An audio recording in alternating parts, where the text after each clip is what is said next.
On Sunday, Donald Trump's energy secretary, Chris Wright, was talking about gas prices, and he said that gas prices may not be down below $3 a gallon until next year, based on everything that is going on in the Iran conflict, with the strait having been closed now for well over a month. I think we're coming up on 2 months.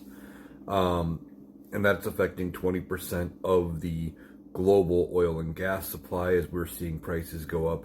And we are not even sure if there is an end in sight.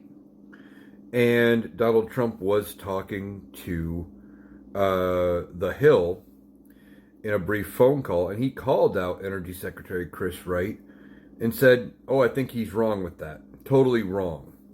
And that they would come down as soon as the war ends. Donald Trump believes that gas prices are going to magically drop as soon as everything ends. Just like he said the strait would open automatically once he determined that everything was over. Now, we did have the strait open temporarily, and Donald Trump botched that by not removing his naval blockade of Iran, and basically did not show good faith. I did a video earlier talking about how people inside his administration and who were negotiating the peace deal have said Donald Trump has done everything but help by trying to negotiate through Truth Social posts and through the press.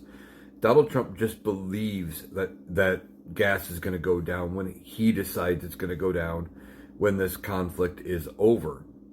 And the reason he is saying that is because he knows if gas prices continue to climb, if gas is over $3, over $4, or even approaching $5, depending on the area, come those midterms, that it is going to hurt his chances of holding on to either house.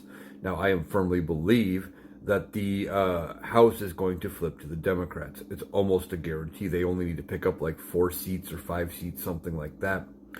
And I think they could take the House by 30 to 50. But the Senate is where they are really worried.